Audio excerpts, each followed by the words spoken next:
Patriarcas e Profetas. Capítulo 25. O Êxodo.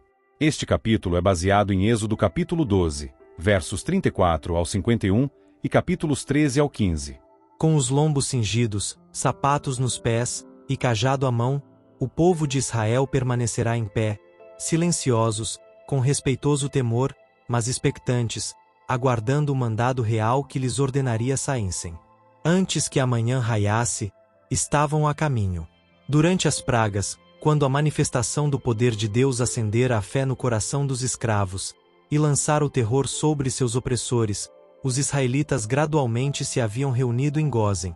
E, apesar da precipitação da sua fuga, algumas disposições já haviam sido tomadas para a necessária organização e direção das multidões em movimento, sendo estas divididas em grupos, sob dirigentes designados para isso.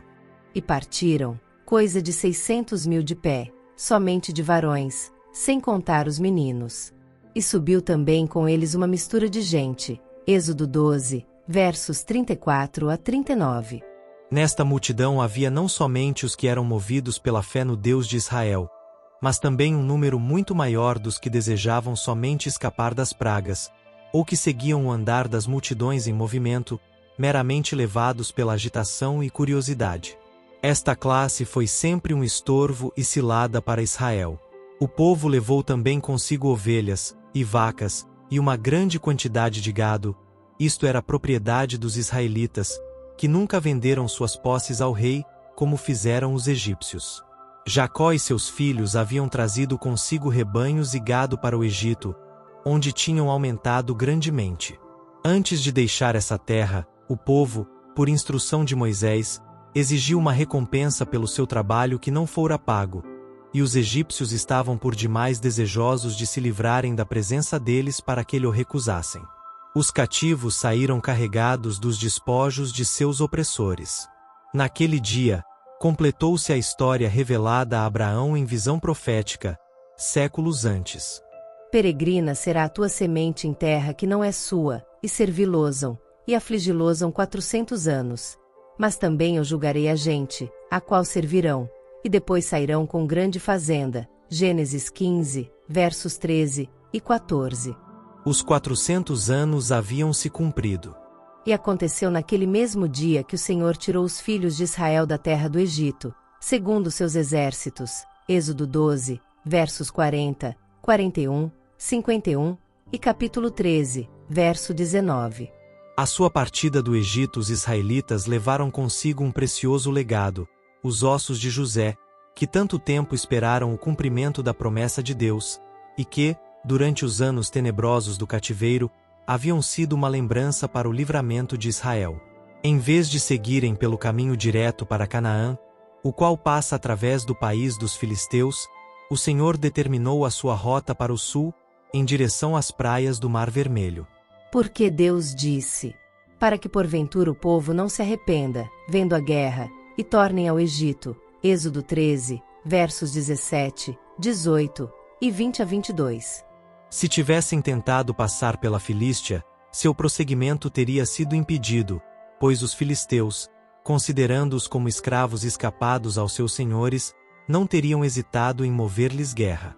Os israelitas estavam mal preparados para um encontro com aquele povo poderoso e aguerrido. Tinham pouco conhecimento de Deus e pequena fé nele, e ter-se-iam aterrorizado e desanimado. Estavam desarmados, e não tinham o costume de guerrear, seu espírito estava deprimido pelo longo cativeiro, e sentiam-se embaraçados pelas mulheres e crianças, ovelhas e gado. Guiando-os pelo caminho do Mar Vermelho, o Senhor revelou-se como um Deus de compaixão bem como de discernimento. Assim partiram de Sucote, e acamparam em Etã, à entrada do deserto. E o Senhor ia diante deles, de dia numa coluna de nuvem, para os guiar pelo caminho, e de noite numa coluna de fogo, para os alumiar, para que caminhassem de dia e de noite. Nunca tirou de diante da face do povo a coluna de nuvem, de dia, nem a coluna de fogo, de noite. Êxodo 13, versos 21 e 22. Diz o salmista: Estendeu uma nuvem por coberta, e um fogo para os alumiar de noite. Salmo 105, verso 39. O estandarte de seu chefe invisível estava sempre com eles. De dia a nuvem guiava as suas jornadas, ou estendia-se como uma cobertura por sobre a multidão. Servia de proteção contra o calor ardente, e pela sua frescura e umidade proporcionava agradável refrigério no deserto ressequido e sedento. À noite, tornava-se em coluna de fogo, iluminando-lhes o acampamento, e assegurando-lhes constantemente a presença divina. Em uma das mais belas e consoladoras passagens da profecia de Isaías, faz-se referência à coluna de nuvem e de fogo para representar o cuidado de Deus pelo seu povo, na grande luta final com os poderes do mal. E criará o Senhor sobre toda a habitação do monte de Sião, e sobre as suas congregações, uma nuvem de dia, e uma fumaça, e um resplendor de fogo chamejante de noite, porque sobre toda a glória haverá proteção. E haverá um tabernáculo para sombra contra o calor do dia, e para refúgio e esconderijo contra a tempestade, e contra a chuva. Isaías 4, versos 5 e 6. Através de um caminho assustador e semelhante a um deserto, jornadeavam eles. Já começavam a considerar para onde sua marcha os iria levar, estavam tornando-se cansados com o caminho dificultoso, e em alguns corações começou a surgir receio de perseguição pelos egípcios. Mas a nuvem ia adiante, e a seguiam. E agora determinou o Senhor a Moisés passar ao lado de um desfiladeiro rochoso, e acampar-se junto do mar. Foi-lhe revelado que Faraó os perseguiria, mas que Deus seria honrado em seu livramento. No Egito espalhou-se a notícia de que os filhos de Israel, em vez de se deterem a adorar no deserto, iam avante em direção ao Mar Vermelho. Os conselheiros de Faraó declararam ao rei que seus cativos tinham fugido, para nunca mais voltar. O povo deplorou-lhes a loucura de atribuírem a morte dos primogênitos ao poder de Deus. Seus grandes homens, refazendo-se dos temores, explicavam as pragas como resultado de causas naturais. Porque fizemos isso, havendo deixado ir Israel, para que nos não sirva? Foi o grito amargurado. Êxodo 14, versos 5-9. Faraó reuniu suas forças, 600 carros escolhidos e todos os carros do Egito, cavaleiros, capitães e infantaria. O próprio rei, acompanhado pelos grandes homens de seu reino, encabeçava o exército de ataque. A fim de conseguirem o favor dos deuses, e assim garantir o êxito de seu empreendimento, os sacerdotes também os acompanharam. O rei estava resolvido a intimidar os israelitas por meio de uma grandiosa ostentação de seu poder. Os egípcios temiam acontecesse que sua submissão forçada ao Deus de Israel os submetesse ao escárnio de outras nações. Mas, se agora saíssem com uma grande mostra de poder e trouxessem de volta os fugitivos, salvariam a sua glória, bem como recuperariam os serviços de seus escravos. Os hebreus estavam acampados ao lado do mar, cujas águas apresentavam uma barreira aparentemente intransponível diante deles, enquanto, ao sul, uma áspera montanha lhes obstruía o avançamento. Subitamente viram à distância a armadura luzente e os carros a moverem-se, pressagiando a guarda avançada de um grande exército. Aproximando-se à força, os exércitos do Egito logo foram vistos em plena perseguição. O terror encheu os corações de Israel. Alguns clamavam ao Senhor, mas a grande maioria ia apressadamente a Moisés com suas queixas. Não havia sepulcros no Egito, para nos tirares de lá, para que morramos neste deserto? Por que nos fizeste isto, que nos tens tirado do Egito? Não é esta palavra que te temos falado no Egito, dizendo: deixa-nos, que sirvamos aos egípcios. Pois que melhor nos fora servir aos egípcios do que morrermos no deserto. Êxodo 14, versos 10-22. Moisés ficou grandemente perturbado por seu povo manifestar tão pouca fé em Deus, apesar de terem repetidamente testemunhado a manifestação de seu poder em favor deles. Como poderiam acusá-lo dos perigos e dificuldades de sua situação, quando ele havia seguido o mando expresso de Deus? Na verdade, não havia possibilidade de salvamento, a menos que o próprio Deus interviesse para os livrar. Mas, tendo sido levados àquela situação em obediência à instrução divina, Moisés não tinha receio das consequências. Sua resposta calma e afirmativa ao povo foi: Não temais, estai quietos, e vede o livramento do Senhor, que hoje vos fará, porque aos egípcios, que hoje vistes, nunca mais vereis para sempre. O Senhor pelejará por vós, e vos calareis. Não era coisa fácil conservar as hostes de Israel em espera, perante o Senhor. Faltando-lhes disciplina e domínio próprio, tornavam-se violentos e desarrazoados. Esperavam cair imediatamente nas mãos de seus opressores, e seus prantos e lamentações eram altos e intensos. A maravilhosa coluna de nuvem tinha sido seguida como sinal de Deus, para prosseguirem, mas agora entre si discutiam se acaso não poderia ela prefigurar alguma grande calamidade, pois que não os havia a mesma conduzido pelo lado errado da montanha, para um caminho intransitável? Assim o anjo de Deus pareceu às suas iludidas mentes como o prenúncio da desgraça.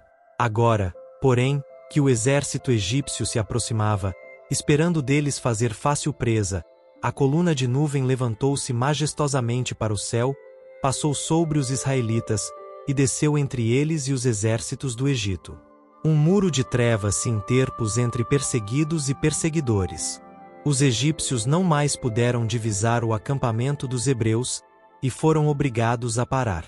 Mas, intensificando-se as trevas da noite, o muro de nuvem se tornou uma grande luz para os hebreus, inundando o acampamento todo de claridade. Então a esperança voltou aos corações de Israel. E Moisés alçou a voz ao Senhor. Então disse o Senhor a Moisés: Por que clamas a mim? Dize aos filhos de Israel que marchem. E tu, levanta a tua vara, e estende a tua mão sobre o mar, e fende-o, para que os filhos de Israel passem pelo meio do mar em seco. O salmista, descrevendo a passagem do mar por Israel, cantou: Pelo mar foi teu caminho, e tuas veredas pelas grandes águas, e as tuas pegadas não se conheceram. Guiaste o teu povo, como a um rebanho, pela mão de Moisés e de Arão. Salmo 77, versos 19 e 20. Estendendo Moisés a vara, as águas se dividiram, e Israel entrou para o meio do mar, pisando em terra enxuta, enquanto as águas ficavam de cada lado como um muro. A luz da coluna de fogo de Deus resplandecia nas ondas encimadas de espuma e iluminava o caminho que era talhado como um sulco enorme através das águas do mar, e se perdia na obscuridade da praia oposta. Os egípcios seguiram-nos e entraram atrás deles todos os cavalos de Faraó, os seus carros e os seus cavaleiros, até o meio do mar. E aconteceu que, na vigília daquela manhã, o Senhor, na coluna do fogo e da nuvem, viu o campo dos egípcios, e alvorotou o campo dos egípcios. Êxodo 14, versos 23 e 24. A nuvem misteriosa transformou-se em uma coluna de fogo ante seus olhos espavoridos.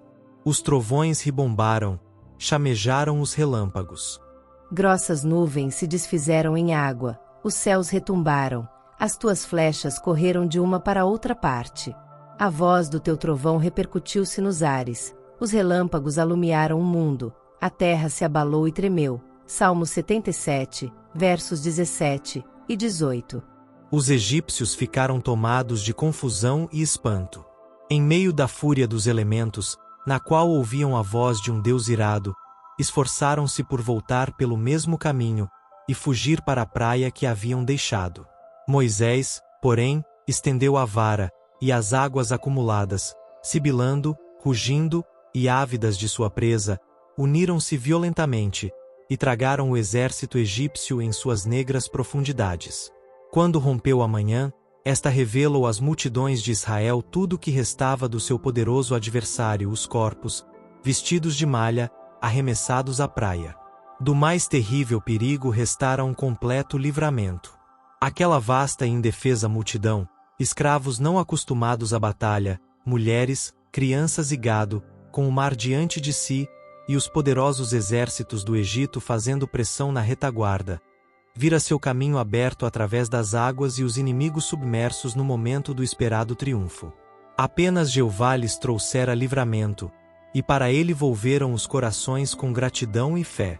Sua emoção encontrou expressão em cânticos de louvor. O Espírito de Deus repousou sobre Moisés, que dirigiu o povo em uma antífona triunfante de ações de graças, a primeira e uma das mais sublimes que pelo homem são conhecidas. Cantarei ao Senhor, porque sumamente se exaltou, lançou no mar o cavalo e o seu cavaleiro. O Senhor é a minha força, e o meu cântico, ele me foi por salvação. Este é o meu Deus, portanto lhe farei uma habitação. Ele é o Deus de meu pai, por isso o exaltarei. O Senhor é varão de guerra, o Senhor é o seu nome. Lançou no mar os carros de Faraó e o seu exército, e os seus escolhidos príncipes afogaram-se no mar vermelho. Os abismos os cobriram, desceram às profundezas como pedra. A tua destra, ó Senhor, se tem glorificado em potência. A tua destra, ó Senhor, tem despedaçado o inimigo, ó Senhor. Quem é como tu entre os deuses? Quem é como tu glorificado em santidade, terrível em louvores, obrando maravilhas? Tu, com a tua beneficência, guiaste a este povo, que salvaste.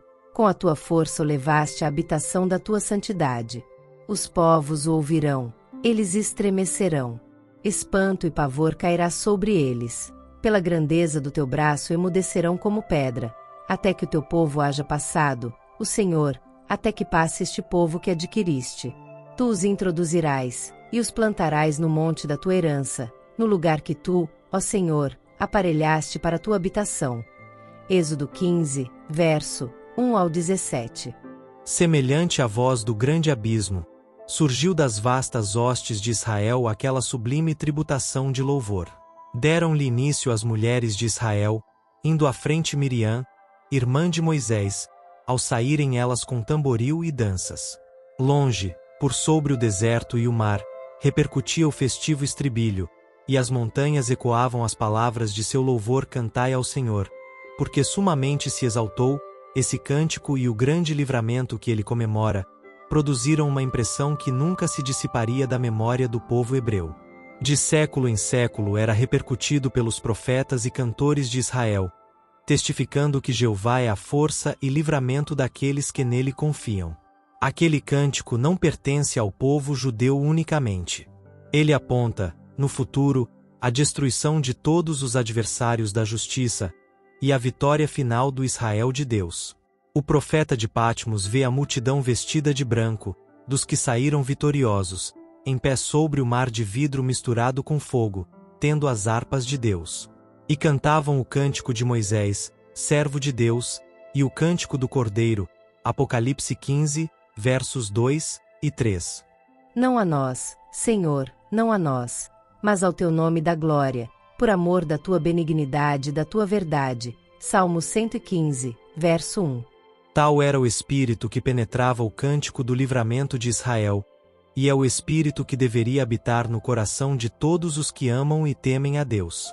Libertando nossas almas do cativeiro do pecado, Deus operou para nós um livramento maior do que o dos hebreus no Mar Vermelho. Como a hoste dos hebreus, devemos louvar ao Senhor com o coração, com a alma e com a voz, pelas suas maravilhosas obras aos filhos dos homens. Aqueles que meditam nas grandes bênçãos de Deus, e não se esquecem de suas menores dádivas, cingir-se-ão de alegria, e entoarão sinceros hinos ao Senhor.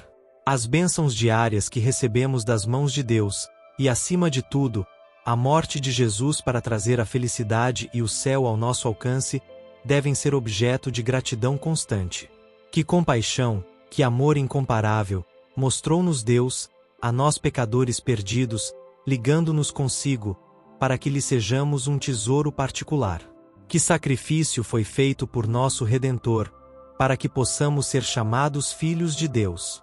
Devemos louvar a Deus pela bem-aventurada esperança que nos expõe o grande plano da redenção, devemos louvá-lo pela herança celestial, e por suas ricas promessas, louvá-lo pelo fato de que Jesus vive para interceder por nós. Aquele que oferece sacrifício de louvor, diz o Criador, me glorificará. Salmo 50, verso 23. Todos os habitantes do céu se unem a louvar a Deus. Aprendamos o cântico dos anjos agora, para que o possamos entoar quando nos unirmos às suas fileiras resplendentes. Digamos com o salmista: louvarei ao Senhor durante a minha vida, cantarei louvores ao meu Deus enquanto viver. Salmo 146, verso 2.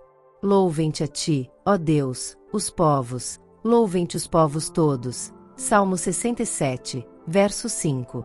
Deus, em sua providência, trouxe os hebreus ao aperto das montanhas, diante do mar, para que pudesse manifestar seu poder no livramento deles, e humilhar de maneira extraordinária o orgulho de seus opressores. Ele os poderia ter salvo de qualquer outro modo, mas escolheu este, a fim de lhes provar a fé e fortalecer a confiança nele. O povo estava cansado e aterrorizado, todavia, se tivessem conservado para trás quando Moisés lhes ordenou avançar, Deus nunca lhes haveria aberto o caminho. Foi pela fé que passaram o Mar Vermelho, como por terra seca. Hebreus 11, verso 29. Descendo em marcha para a própria água, mostraram que acreditavam na palavra de Deus, conforme fora proferida por Moisés. Fizeram tudo o que estava em seu poder, e então o poderoso de Israel dividiu o mar a fim de preparar um caminho para os seus pés. A grande lição ali ensinada é para todos os tempos. Frequentemente a vida cristã é assediada de perigos, e o dever parece difícil de cumprir-se. A imaginação desenha uma ruína iminente perante nós, e atrás, o cativeiro ou a morte. Contudo, a voz de Deus fala claramente.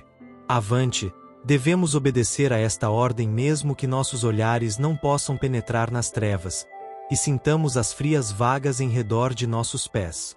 Os obstáculos que embaraçam o nosso progresso nunca desaparecerão diante de um espírito que se detém ou dúvida. Aqueles que adiam a obediência até que toda a sombra da incerteza desapareça, e não fique perigo algum de fracasso ou derrota, nunca absolutamente obedecerão. A incredulidade fala ao nosso ouvido: esperemos até que os impedimentos sejam removidos, e possamos ver claramente nosso caminho. Mas a fé corajosamente insiste em avançar, esperando tudo, em tudo crendo. A nuvem que era uma grande parede de trevas para os egípcios, para os hebreus era uma grande inundação de luz, iluminando o acampamento todo, e derramando todo o brilho no caminho diante deles. Assim, o trato da providência traz aos incrédulos trevas e desespero, enquanto a alma confiante é repleta de luz e paz. A senda por onde Deus guia pode estender-se através do deserto ou do mar, mas é um caminho seguro.